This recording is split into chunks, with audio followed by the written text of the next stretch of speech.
This video is made possible by our generous supporters on Patreon. Check out patreon.com/NWR for all the details.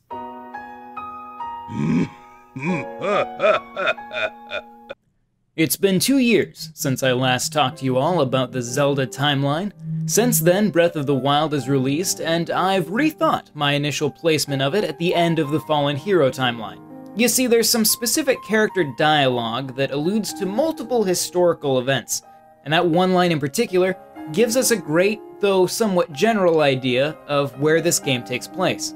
Whether skyward bound, adrift in time, or steeped in the glowing embers of twilight, the sacred blade is forever bound to the soul of the hero. With this in mind, we find that only at the end of the child timeline could their culture be aware of all of these events. But building an entire timeline theory off of one line of dialogue would have hardly made an interesting video. So I let it sit. That is until Nintendo's surprise reveal of a direct sequel to Breath of the Wild at E3 2019. In one moment, they flooded us with more timeline-affirming lore than we could have ever asked for.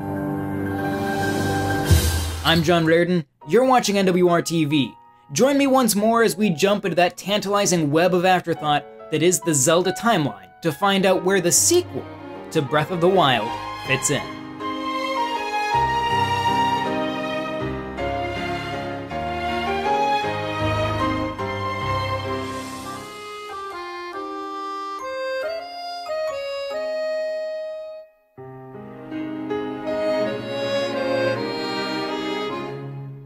When Nintendo showed this trailer, they didn't give us any clue as to what it was going to be.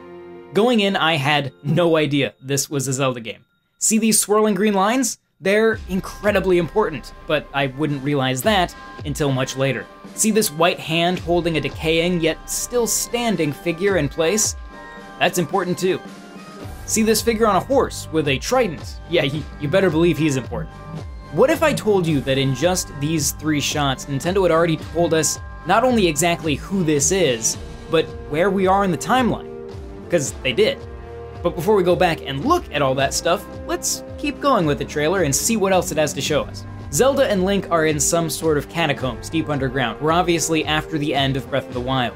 And apparently they're on an extensive expedition, because they've loaded up this roided out organ goat with supplies. They arrive at a body that, though decayed, is still technically standing, as if frozen in eternal agony. It is laden with jewels, jewels fit for a king, including a crown adorned with a gem at its center.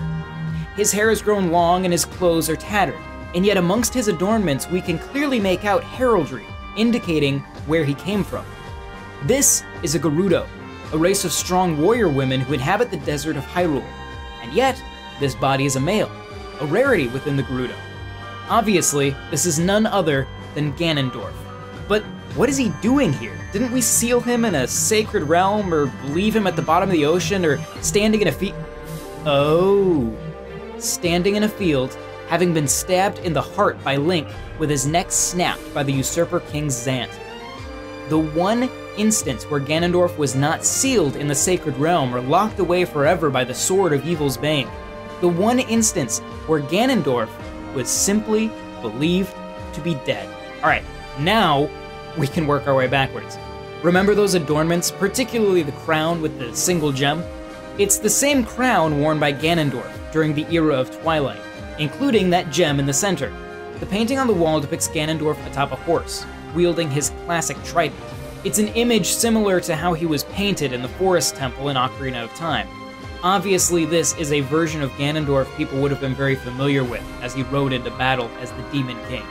He's flanked by 2 more figures on horses.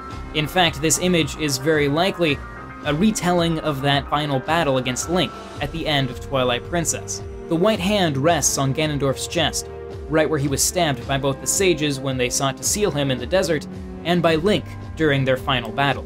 But what exactly is that hand? For that, we'll have to turn to the very first scene in the trailer. Those flowing green lines, because guess what? They're not just flowing green lines. The more I watched the trailer, I found it odd that Nintendo decided to open on a shot of the swirling energy, so perfectly framed, as if it meant something. Then I noticed, they aren't just random squiggles, that's Gerudo text.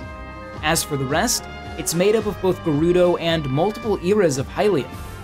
While its constant motion makes it very difficult to decipher, that opening shot was meant to be read.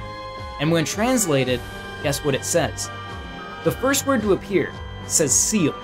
The second says Ganon. That hand is a literal personification of a sage's seal preventing Ganondorf from regaining his strength. In certain cultures, when offering a prayer or placing a curse, it is customary to write it out on a scroll. This swirl of green text is that scroll. It's in every language of Hyrule, because the sages were from every region of Hyrule.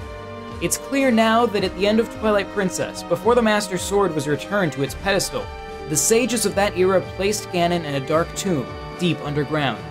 They sealed him with their combined power, with their words both granting the seal strength and serving as a warning to others. They lined the walls with the history of Ganondorf's reign so that future generations would never forget. But alas, they did. And if all of that weren't evidence enough, Nintendo offers us one final clue. In the moment where Ganondorf is resurrected, his neck, once broken by Zant, snaps back into place. This isn't a new Ganondorf like the one we see in Four Swords Adventures. This is the Ganondorf. Oh, and Hyrule Castle rising at the end? That's Ganon's tower, rising from the depths to greet its reborn master. But of course, that's just my theory. So what do you think? Let me know in the comments, and if you enjoyed this video, consider subscribing to Nintendo World Report TV. You can also join our Discord using the link in the description, and you can check out NintendoWorldReport.com for a whole lot more. And if you want to find out how to support both this channel and the site, then stick around. There will be some information here at the end. But until then, I'm John Reardon, and I'll see you next time. This video was made possible by our generous supporters on Patreon. Check out patreon.com/NWR for all the details.